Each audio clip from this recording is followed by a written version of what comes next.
జనసేన అధినేత Andhra Pradesh deputy CM Pawan Kalyan గారు గత ఎన్నికల్లో పవన్ కళ్యాణ్ గారికి ఒక్క సీటు గెలవకపోవడంతో ప్రతిపక్షాలతో పాటు చాలామంది ఆయనపై హార్డ్ కామెంట్లు చేసేవారన్న విషయం తెలిసిందే.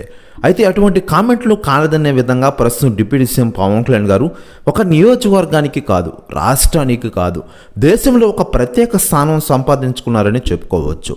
ఈరోజు దేశవ్యాప్త రాజకీయాల్లో పవన్ కళ్యాణ్ గారి పేరు మారుమోగుతుందంటే పవన్ కళ్యాణ్ గారి క్రేజ్ మరోవైపు మనం రాజకీయాల్లో ప్రత్యేకంగా చెప్పనక్కర్లేదని చెప్పుకోవచ్చు.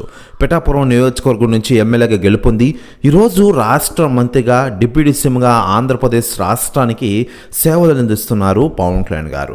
మరోవైపు పవన్ కళ్యాణ్ గారి గురించి రాజకీయ నాయకులు స్పందిస్తూ ఉండగా తాజాగా తెలంగాణ సీఎం రేవంత్ రెడ్డి గారు సంచలన వ్యాఖ్యలు చేశారట. ఆయన మాట్లాడుతూ పవన్ కళ్యాణ్ గారు ఈరోజు ఆంధ్రప్రదేశ్ రాష్ట్ర రాజకీయాల్లోనే కాకుండా దేశవ్యాప్త రాజకీయాల్లో కూడా రాణిస్తూ ఉన్నారు. ఇటీవలే మహారాష్ట్ర ఎన్నికల్లో ఆయన ప్రచారం చేసిన ప్రతి చోట గెలిచిన విషయం తెలిసిందే. ఢిల్లీలో కూడా పవన్ కళ్యాణ్ గారిని మించిన రాజకీయ నాయకుడు లేడు. ఈరోజు కేంద్ర పెద్దలు సైతం ఢిల్లీకి వెళ్ళి పవన్ కళ్యాణ్ గారు కలుస్తున్నారంటే ఆయన రేంజ్ గురించి ప్రత్యేకంగా చెప్పాలా అంటూ సంచలన వ్యాఖ్యలు చేశారట తెలంగాణ సీఎం రేవంత్ రెడ్డి గారు. ప్రస్తుతం ఈ వ్యాఖ్యలు వైరల్ అవుతున్నాయి ఆంధ్రప్రదేశ్ రాష్ట్ర రాజకీయాల్లో. మరోవైపు ఆంధ్రప్రదేశ్ డిప్యూటీ సీఎంగా పవన్ కళ్యాణ్ గారు రాణిస్తున్న విషయం మనకందరికీ తెలిసిందే.